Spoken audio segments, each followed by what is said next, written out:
Tonight we talk cohesion and coherence.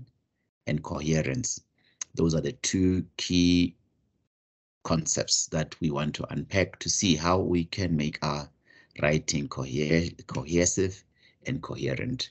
Those are the two that we'll be dealing with shortly. This is an important writing skill that students need to be aware of, that their writing should stay cohesive and coherent. And how do you remember we spoke about paragraphs, like to put together an organized paragraph, how you should arrange your sentences in that paragraph. What do you begin with, especially body paragraphs? We said, what do you begin with and what follows after the first sentence? And how do you continue with that paragraph? We said you follow Peel method. In other words, you start with the main point. This is a body paragraph that I'm summarizing. Main point, then you explain the main point, and then you, after explaining it, you provide examples, or you provide, we said, if it's not examples, it will be what? It will be the evidence. Where do you get evidence from the sources that you are using? So, and the last sentence will be a link. It links the ideas in the paragraph with the topic that you are addressing. So that will be the structure of a body paragraph, Minky. And we follow that structure right through all the body paragraphs. And we also spoke about the introductory or introduction, how you structure your introduction and the conclusion, be it argumentative, expository, or discursive essay. We spoke about those types of essays and how to construct, put together the paragraphs of each of those. We've seen that. Now, how do you make sure that the paragraphs, body paragraphs, concluding paragraphs, or introductory paragraphs, how do you ensure that those paragraphs are cohesive and coherent, right? That is a very important question. How do you attain that? Now, we hope that by the end of this presentation, you will be able to define cohesion and coherence successfully and be able to use cohesive devices to ensure that your writing sticks together, Minky, sticks together, and cohesive devices that ensure your writing sticks together, and also use other devices to ensure, or means to ensure, that your writing is coherent as well. So how do you do that? Define the concepts, and having done so, apply them in your writing. They are very useful. And once you have mastered this, you then are ready to really put together a flowing paragraph, body paragraph, which addresses quite well the essay topic that you're addressing, or answer that you are actually addressing. So the other bullet point there is to identify or find cohesive devices that are used in a paragraph. Let's take work or essay written by a student, and you work through that essay to find the cohesive devices that the student has used. In other words, words or phrases that the student uses to ensure that their essay is cohesive.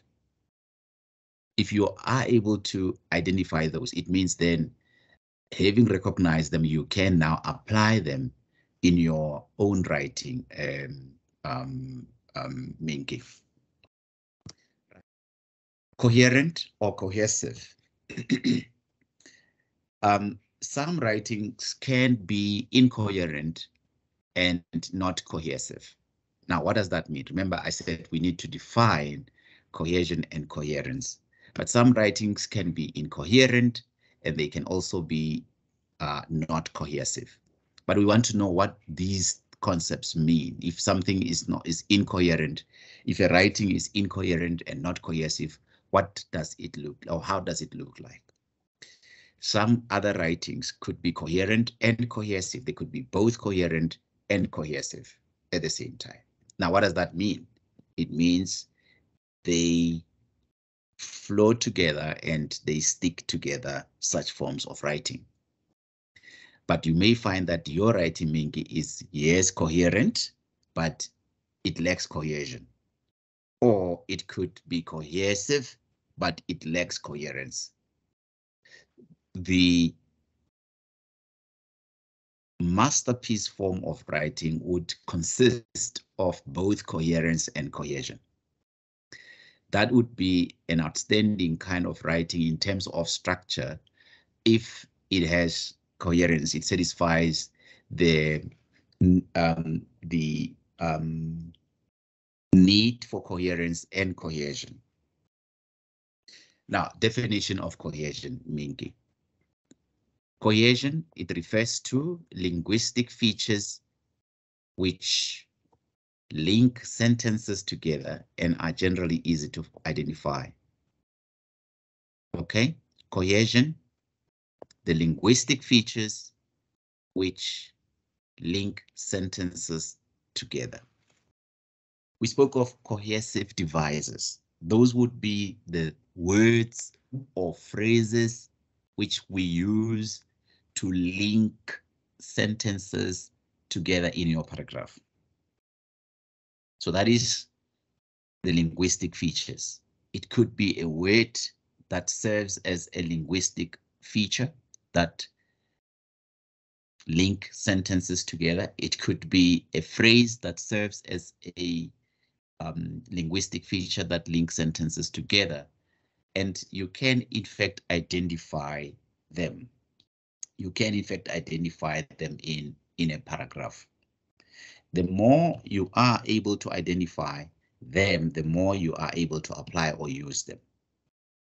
Now, all the grammatical and lexical links that establish connections within a text at all sorts of different levels, e.g. section, paragraph, sentences, and even paragraphs. Now, rather phrases. Now, these linguistic features, they establish connections, that connection.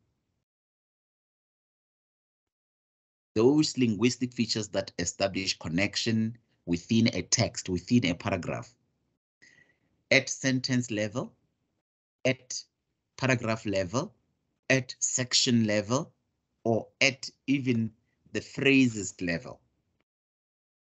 That link, that grammatical or linguistic feature is called a cohesive device. Or put simply, cohesion are linguistic features or refers to linguistic features which link sentences in a paragraph or in a section. Those linguistic features that link sentences at those levels are cohesive devices. Now, if your paragraph has cohesion, it has those linguistic features. If your paragraph has cohesion, it has those linguistic features. It has the linguistic features which we are going to see, which create or ensure that your work, your paragraph has cohesion. It has those elements that help it to stick together, to be nicely connected. Now I pause and I ask, can Minky define cohesion at this stage of the presentation? I think you should, because we're defining it quite simply to say it refers to the linguistic features or cohesive devices that are used to link sentences together or ideas within a paragraph together. And they could also be used to link sections of work together. Those are cohesive devices. And so I want us to now look into these cohesive devices that cause your paragraphs to have cohesion, or cause your paragraph to be characterized as a paragraph that has cohesion. What are those linking devices that cause your paragraph to have cohesion? Let's look at these cohesive devices. There you have them. Cohesion is a formal feature or a linguistic feature in a text that makes the text, or that makes the paragraph to hold together, to stick together. Now, the cohesion consists of the linguistic features that serve as a glue. They serve as a glue that bind or hold pieces of writing together, that holds or that bind the sentences together, paragraphs together, ideas together. Now, it is now very important to identify those linguistic features, or those link devices, or those cohesive devices, which causes your paragraphs, Minky, to link or stick or be glued together. In other words, we don't want your sentences in paragraphs to be standalone sentences. If you have a body paragraph that follows Peel, that begins with the main point, then continues with sentences that explain the main point, and then provide evidence or examples, and then end with a link sentence. If we have a structure like that in a paragraph, between the sentences that are used, what linking devices are you using there, Minky, to make sure that the whole paragraph sticks together, so that the sentences in that paragraph do not become independent sentences that stand alone and do not work together? You get the point I'm making there. It's very important that your paragraph has or uses the cohesive devices. It's very imperative that that becomes a characteristic of your paragraph, that it has those cohesive devices. Now, what are these cohesive devices? The cohesive devices could be the pronouns that you see there, such as it, this, all the pronouns that you could actually use to refer to something that has been mentioned already. Let's take, for instance, that you begin with a sentence that says cars, that uses the word cars. Then the next sentence, you don't want to repeat cars. You want to repeat, you want to use, in the place of cars, a pronoun that stands in the place of cars. Maybe them. That we call that pronoun reference. So cohesive devices consist in pronoun references. I start with a noun in the first sentence, and in the second sentence, or maybe even in the same sentence, I use a pronoun reference to refer to the noun that I've used in the previous sentence. Let's take an example. Mary goes to the shop. That's the first sentence. The second sentence, or the next sentence, Mary bought groceries at the shops. Mary came home after shopping. Now, I begin each sentence with the proper noun Mary. You see, we don't write like that. Now, instead of Mary, Mary, Mary, I begin with Mary in the first sentence, but in the second, third sentences, up to the end of that paragraph, I may have to use a pronoun referent, she, to refer to Mary. Now, Mary continued into the next sentence, is referred to as a she, and in the next sentence after that one is also referred to as she. You know who I'm referring to. So basically there is continuity here that this pronoun refers to the person that or Mary that has been mentioned in the previous sentence. So that pronoun serves as a cohesive device in those sentences. We could also use ellipses to avoid repetition of the same information that we have used as a cohesive device. But I wouldn't encourage that at this level of your writing, you use that, because then we would want to be given all the information that you write. We also could use substitution also to avoid repetition, using pronouns such as one or ones. We could also use lexical cohesion as a cohesive device. Now, excuse me, we could use cohesive devices to achieve lexical cohesion. What does that mean? In order to avoid the repetition of a word, I want to give you an example. The word that I am using now is what?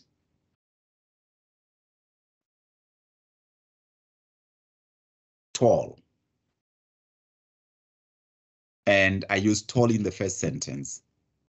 And in the second sentence, I do not want to use the word lexical refers to words or vocabulary. So the word tall I've used in the first sentence, I then replace tall with giant in the next sentence. I avoid repeating tall. In the place of tall, I used a synonym giant if in fact giant would refer to tall. Or another example that I could use, shiny, first sentence, bright, the next sentence, if the two would have or carry the same meaning. So when you use synonyms, you use these synonyms as cohesive device to show continuity of thought in your writing, to avoid repetition of the same vocabulary. Also, other cohesive devices that we could use are conjunctions, which I expect that you know at this stage, conjunctions, that part of speech called conjunctions. You could also use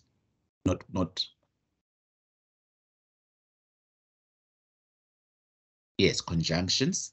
You could also, or we could also use link words or direction markers, such as in addition, to show that I'm adding to what I've already said. Now, do you see the link when you say in addition? It means the next idea is linked to the previous one because I'm adding to it. For instance, when I say for instance, it's a direction marker or a link word or link phrase which explains that I am clarifying the idea that I wrote before the example that I'm giving. The example is to clarify what I have already said. So there is continuity, there is a flow, there is writing that is sticking together. One sentence is related to the next sentence and the next sentence to the next, and the whole paragraph is glued together by these cohesive devices that you're using. What? Pronoun reference. You use pronoun reference as linking devices. You also use lexical cohesion, where synonyms are used to achieve coherence, to achieve cohesion. You also use link words or direction markers or conjunction for the same reasons of cohesion, to make sure that your writing is glued or sticks together. So if you don't use those, your writing will not stick together. It will be like there is a break between sentences, like there is no glue that holds the sentences together. Now look at this, how substitution works. I've lost my bag. Have you seen it? Now the word bag has been substituted. by it, right? The pronoun it replaces back. So that is how you achieve cohesion in writing, because back is replaced by it. So it means there is continuity of thought in the next sentence. Now, one feature replaces a previous word or expression. So we use pronouns for cohesion, and the structure is omitted. So as you can see, where did the cat go? Out of the window. So the writer here avoids the ellipses.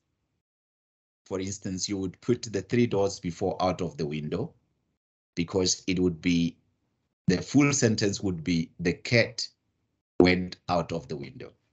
But then the cat went out, the cat went has been removed, and the sentence begins with out of the window. So in that way, we can see that the student has actually removed certain information to avoid repetition, but there is continuity there from where did the cat go to out of the window. The idea there is showing that out of the window is connected to the question, where did the cat go? So in this example, it went is omitted from out of the window, and we recover it by inference, by drawing a conclusion that, in fact, it should have been the cat went out of the window, but because it is out, we can actually draw a conclusion to say that, in fact, it is the cat that went out of the window, which has been mentioned in the previous sentence. Repetition is when an expression is repeated. This is very common in speech, where you repeat something to sort of show the continuity. You repeat. Repetition of tense and other structure patterns is very important for cohesion. So repetition there is very, very important. Repetition there is very, very important. Right. Here are the conjunctions, link words, or direction markers or transitional words that I spoke about. They should be used. If you want to show that you are adding information to what you have already said, you will use link words or signposts such as and, or another, or also, or to, or moreover, or furthermore, to show that you are adding to what you've already said. You see, you could write in addition, as well as furthermore, moreover, another point. All of those show that you are adding information to what you have already said. Okay. Now, if you want to present an opposite idea, you want to present an opposite idea to the one that you have already said, you are showing relationship between the first idea and the second idea. You're showing that the first idea is opposed to, rather the second idea is opposed to the first one. So there is a comparison there, or rather a contrast there.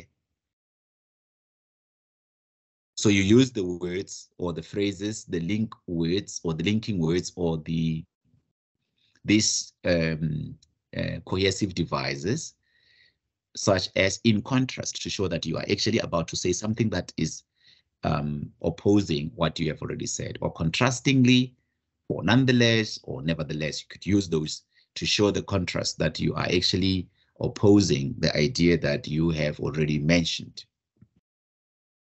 To present an example, you could actually, again, an example is related to what has been said already. So you add information to what has been said. You oppose what has been said. You add further examples. You add examples to what to clarify what has been said. All of this shows the relationship between the sentences, or it could also show the relationship between the paragraphs. Restatement or explanation, indeed, that's where you are restating what you have said, to sort of emphasize it, you could actually start with the link word indeed.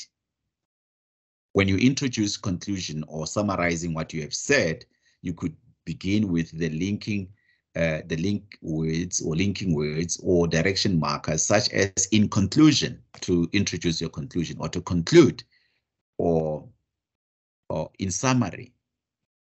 Such phrases, they give the reader a direction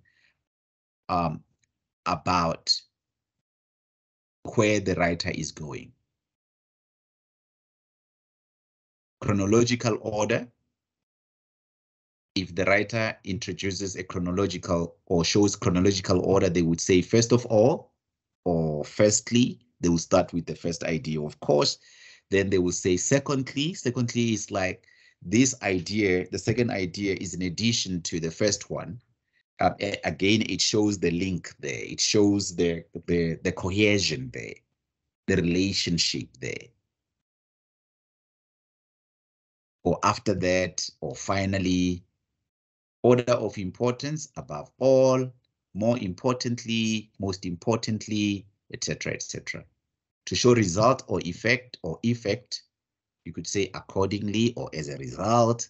Use these signpost words or direction markers to give the reader direction about the relationship between your sentences. Comparison, similarly, you are showing me that you are comparing.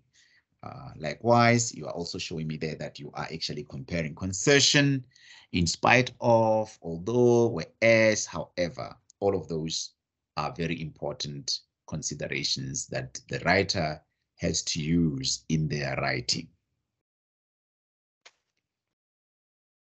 Now, there is a lexical relationship when one lexical item has a structural relationship with another, you see? So we want one sentence or word or phrase to have a relationship with the other or the next one in a paragraph or in writing. We want to see that relationship. If the relationship is not clear, and how do you create that relationship? You create that lexical cohesion or relationship by using words. And in this instance, we have synonymy or synonyms, and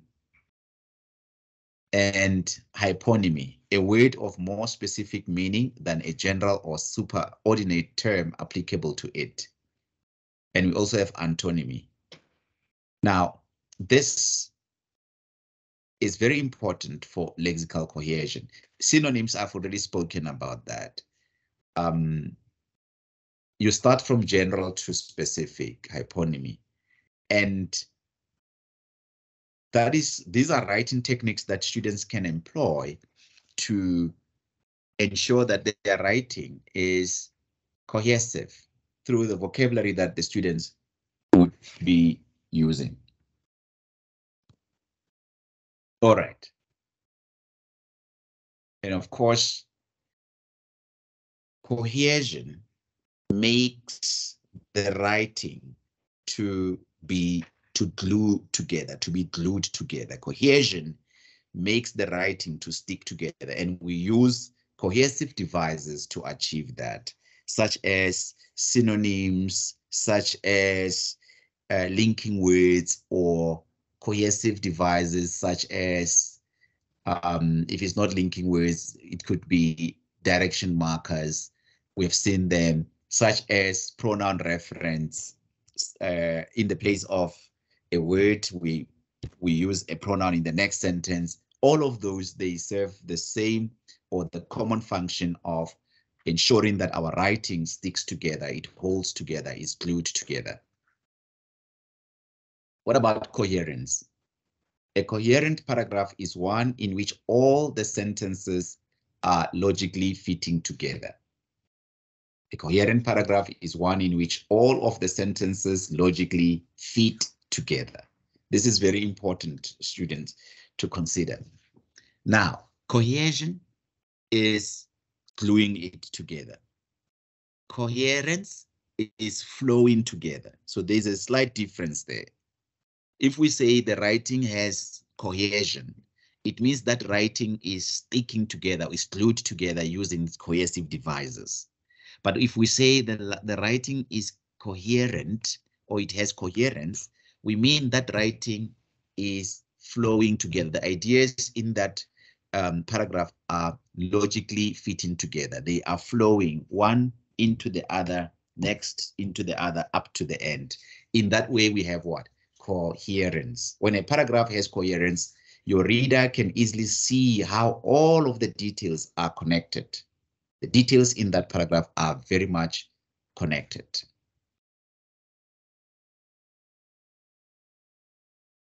All right.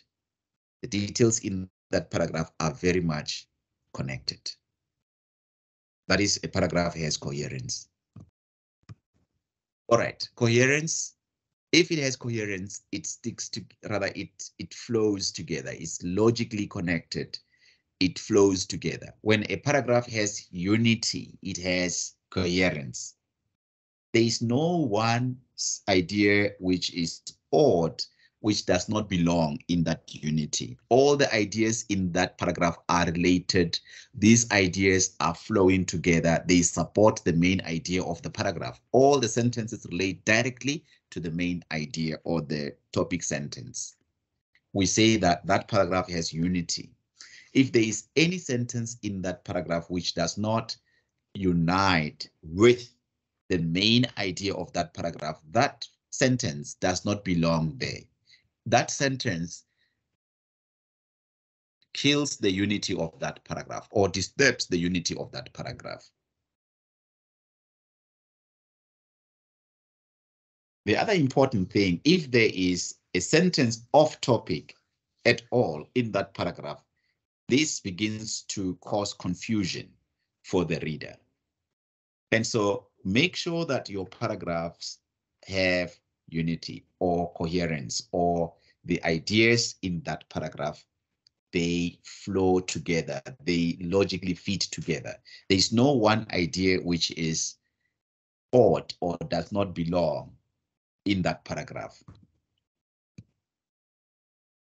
Now, this is an activity which I want you to do. And here, I want you to find a sentence in the paragraph that destroys the unity of the paragraph, or that destroys the coherence of that paragraph, or it does not belong there, Minky. If you can do this, you are on the right track in terms of understanding coherence. Remember, we say all ideas in that paragraph fit together, are united. They serve the purpose of elaborating on the main idea of the paragraph or supporting the main idea of that paragraph. Now, if there is a sentence in that paragraph which does not belong there, that sentence, what it does is it destroys the unity of that paragraph. Now, let's look at the paragraphs there, or rather the sentences there, which are used in this paragraph, and see if there is any one of them which does not really belong there. Here is the paragraph I'm going to read. It says the disappearance of Amelia Earhart remains a mystery. Earhart, who was the first woman pilot to fly across the Atlantic Ocean, crashed into the Pacific Ocean while attempting to fly around the world. She was born in Atchison, Kansas in 1897. Some researchers believe that she survived the crash into the Pacific because radio distress calls were received. An intensive search for the source of the signals was made. Searchers were not able to find her, however. Finally, the distress signal ceased. In spite of continued searches by airplane and ship, no clue about what became of Amelia Earhart was or has yet been found.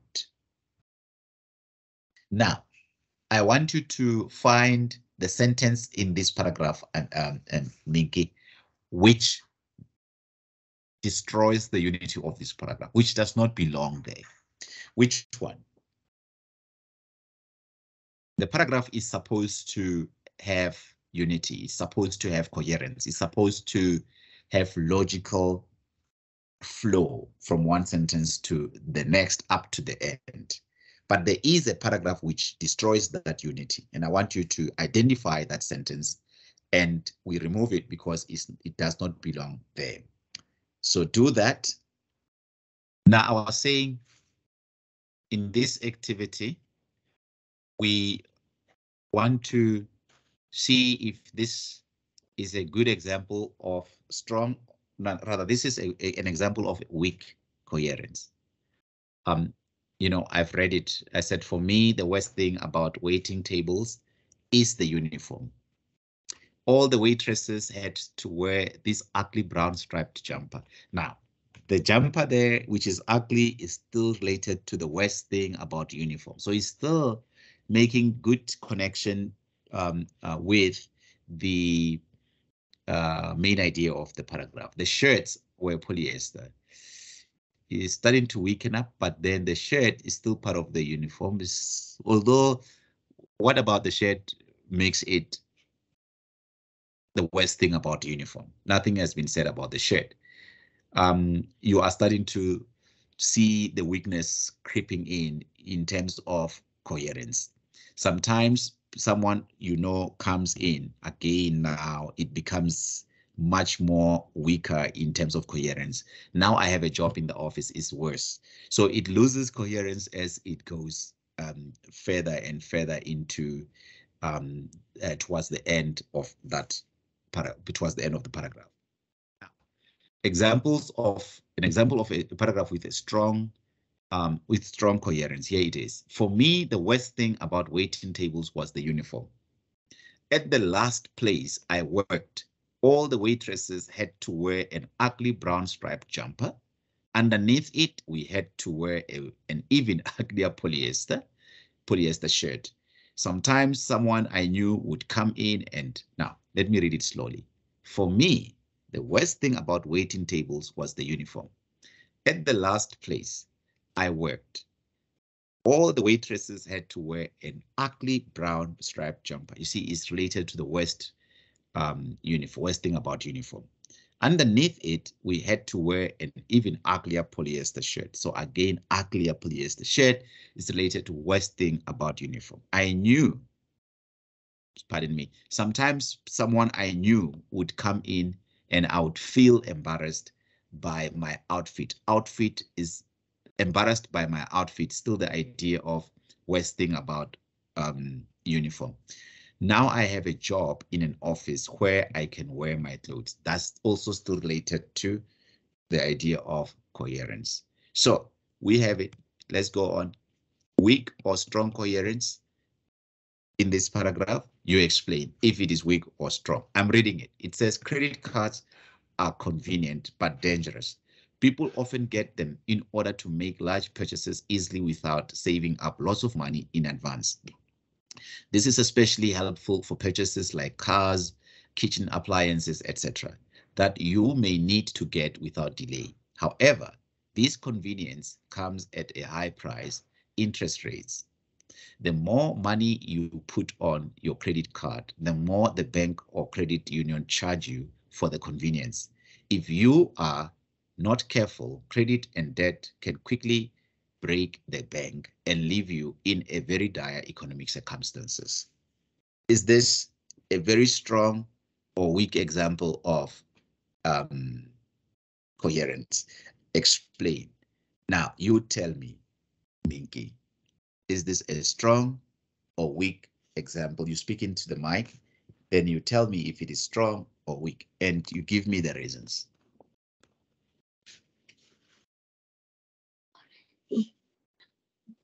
It's a strong example. Yes, I agree with you. Thank you very much, Minky. It is a very strong example. Explain.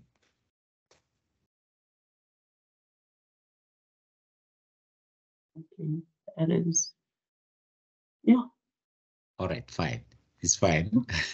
Let me not put you on the spot, but it is strong. I agree with you. Look, it's about credit cards right through, isn't it? Showing how credit cards are convenient but dangerous. The first section of the paragraph shows how they are very convenient, the credit cards. But the last section of the paragraph shows how the credit cards are dangerous. Let's look at it. People often get them in order to make large purchases easily without saving up lots of money. This is the convenience that comes with credit cards. And it's helpful for purchases like cars, kitchen appliances. This is convenience that you may need to get without delay. It's convenient. You get stuff without delay because you're using credit card. However, now this is the contrast. Here is the danger. This convenience comes at a high price. Interest rates. People have to pay higher interest rates on those purchases. Why? Because they pay for the convenience that they enjoy. You see that now. Now, that is the danger. So it is still related to the main idea of credit cards being convenient yet dangerous. They are dangerous because of the high interest rate. The more money you put on your credit card, the more the bank or credit union charge you for the convenience. So it is dangerous in that sense. If you are not careful, credit and debt can quickly break the bank and leave you in a very dire economic circumstances. So that shows you the danger part of credit cards. So you have the convenience part covered and also the danger part covered in this example that we have here. So it is indeed a very strong example of coherence. Now, explain how cohesion or coherence is realized in the text provided. Use content summaries provided in this workshop. But this time I'm focused on not on coherence, whether it is strong or weak in coherence. My focus here is on cohesion. By cohesion, I mean whether the ideas in the paragraph are what they link together. Whether the ideas in the paragraph they stick together, and how does he use, or which cohesive devices does the writer use to make sure that they stick together. Now, we use repetition to make the paragraph stick together. Let's look at the vocabulary that has been repeated. Sometimes the writer would use synonyms to avoid repeating the same vocabulary. For instance, in this case, the word convenient, let's look at convenient. I have convenient. Okay, maybe let's look at the repetition. Convenient, the repetition of convenient or convenience, even if it is in the form of synonyms. I have convenient.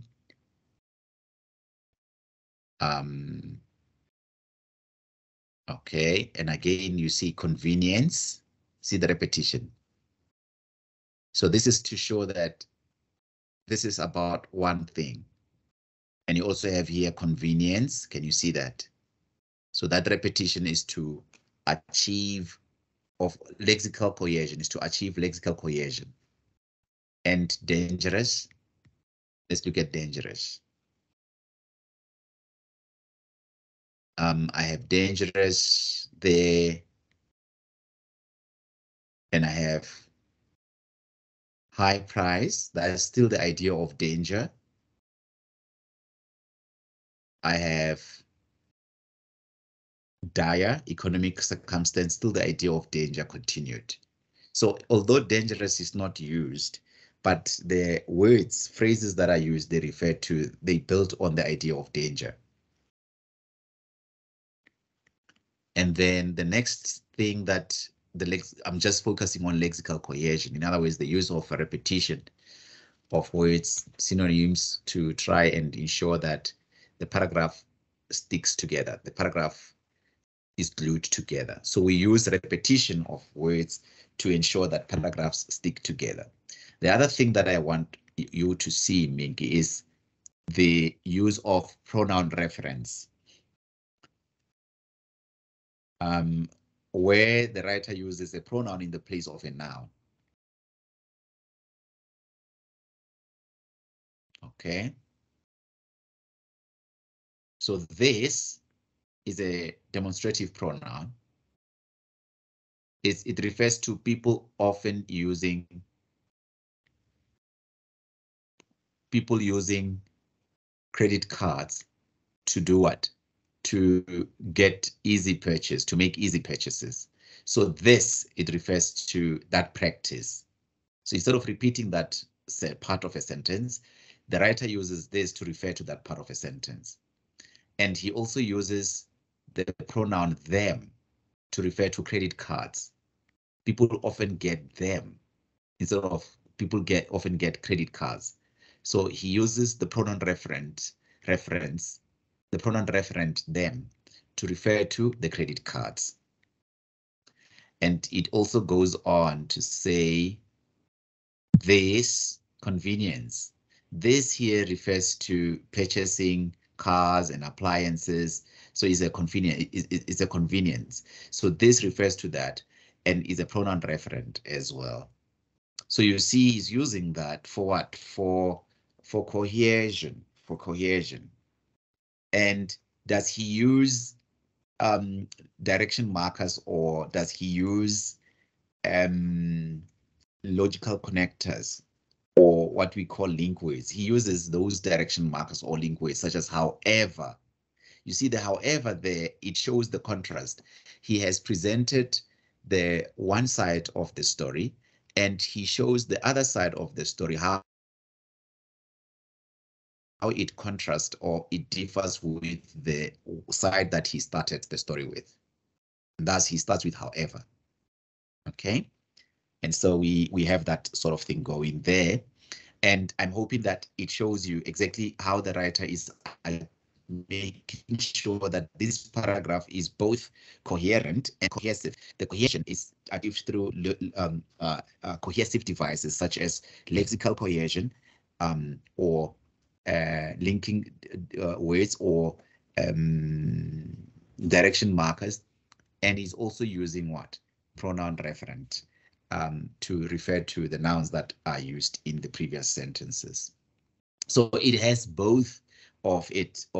It has both in it. It has the logical connectors, and not only the logical connectors. Excuse me. It has both cohesion and coherence. I want to say that. Now I'm going to other things. Logical connectors. I should not. Now explain how cohesion or coherence is realized in the text provided. How cohesion and coherence is realized in the text provided. In other words, how does the text use cohesive devices, and how does the text achieve coherence? What does the writer do to make sure that this essay has coherence? And what does he do to make sure this essay has cohesion? So let's look at those two in your analysis of this text. You need to remember what to do to make it stick together and what to do to make it flow together. Stick together, cohesive devices. Flow together, the ideas fit together logically in the paragraph. Please remember those two. Very, very important. Right? Okay. Maybe let's give let's get you started. Child abandonment. Let's see lexical cohesion. It has lexical cohesion in the sense that there's vocabulary that is repeated by either use of synonyms in the essay. Child abandonment, is it repeated in different paragraphs? I think so. If you look at the first two words in the first paragraph are child abandonment. Let's go to the next paragraph, paragraph 2, line number 2. You see there, just before the full stop, there is child abandonment repeated. So that's lexical. That is for lexical cohesion, vocabulary that is repeated for lexical cohesion. And then what else relates to child abandonment? If you look at line number 1, 2, 3, 4 in paragraph 2, you see there it starts with these causes of child abandonment. Again, child abandonment is used.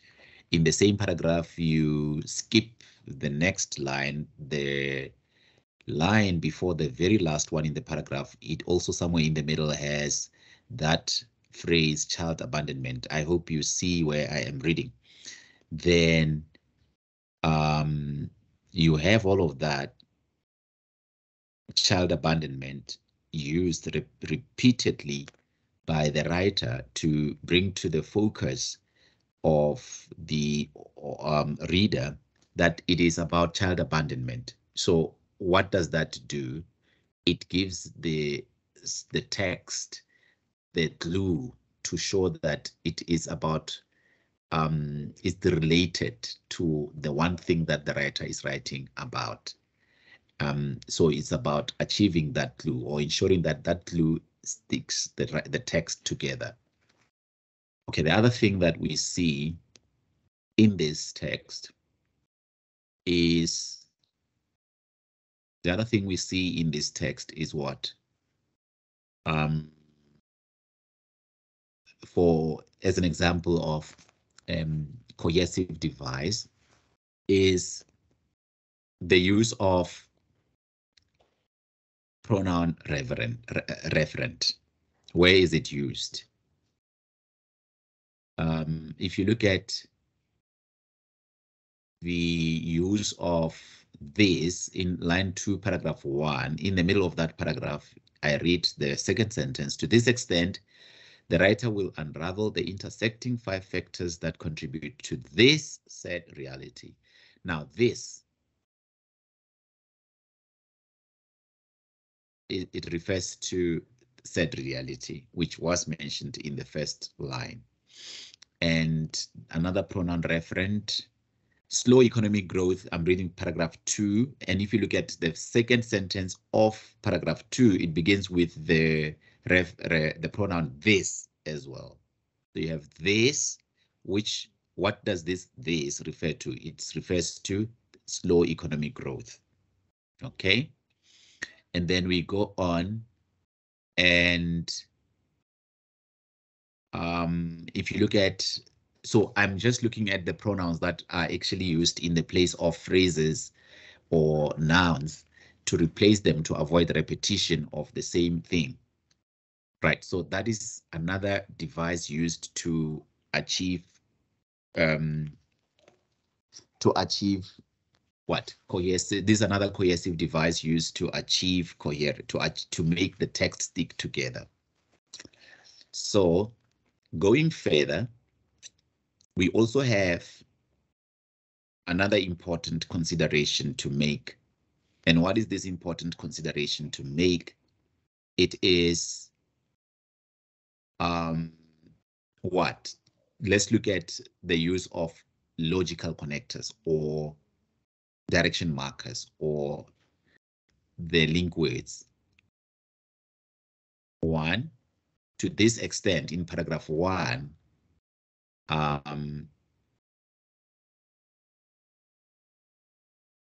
it refers to the first sentence, which deals with child abandonment. To this extent, in other words, the focus of the writer is on child abandonment. By using to this extent, it shows that the writing that the or the essay is focused on child abandonment.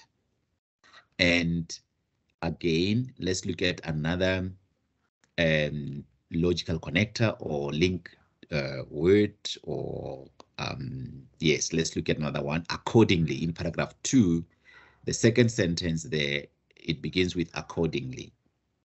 This ultimately leads to child abandonment. Accordingly, or as such, you see, to further explain or yes, explain the previous sentence. So it's another direction marker that the writer uses, or link word that the writer uses, or rather link word rather that the writer uses. And then we go on to see, to detect or to find these techniques that the writer uses for the sake of text sticking together, or paragraphs sticking together. Let's look at more examples. However is also used. So those are examples that the writer uses in some instances, you would find in other writings, the writer using first, second, or firstly, secondly, in addition, finally, those kind of connecting devices that the writer would use in their writing. So those are examples that I want you to bear in mind as we work with cohesion and coherence, so that you do not forget that your writing must have coherence and cohesion. Now let's shift focus to coherence. Is the writer ensuring that the paragraphs flow together? I think let's zoom into the second paragraph. Slow economic growth rates simply cascade into poverty, degenerating all forms of family ties. This ultimately leads to child abandonment. Accordingly, Engel et al. Say in Brazil, Jamaica, and Peru, a combination of poverty, war, gender inequality, and social suffering have led women to consider what they perceive as survival strategy. These causes of child abandonment are complex in their nature, and yet poverty as the point of focus takes a long time to address at national levels. So what we see there is low economic growth leading to poverty. So you have slow economic growth leading to poverty and breaking family ties. So you have poverty, there is poverty mentioned in the paragraph as the point of focus. And so it's mentioned repetitively in the paragraph to show that it does refer to poverty as the result of what? Child abandonment. Excuse me.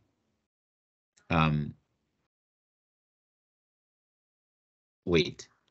It refers to poverty as a result of slow economic growth, which then results in, okay, wait. Slow economic growth leads to poverty, and poverty results in child abandonment. You see the flow. And so he touches on, in the writing of this paragraph, he refers to poverty leading to child abandonment, and child abandonment being the set consequence of poverty. So he is actually using those that flow of thought right through this paragraph to show that poverty is also at the heart of child abandonment, and this could be as a result of the economy not doing well and people abandoning their children. All right, so there is, of course, that strong evidence of both coherence and cohesion in this paragraph. Now, here the activity is in such a way that, or is framed in such a way that you, in your module thinking, will find a paragraph, and having that paragraph before you, you then analyze it for coherence and cohesion. I think you can now. So you need to find evidence of coherence and evidence of cohesion in those paragraphs. And you then give feedback, but we cannot do it because in this platform, but you can do it as a practice exercise during your own spare time. A checklist: can you define textual cohesion and coherence? I believe you can. Can you integrate cohesive devices in a text, in text production? I believe you can use cohesive devices in producing a text. Can you recognize incoherence in a text? Can you see if a text lacks coherence? You know, for example, that Amelia text, it lacked coherence because it did not have a very strong example. It was not a strong example of coherence because there was sentence which was inserted there, which was destroying the unity of that paragraph. I believe you can achieve that. So I want to thank you, Minky, for staying with me all this time, and I'm going to stop right here. It is Thursday. I will see you again on Tuesday next week when we tackle other issues related to academic writing. And good night, Minky. God bless you.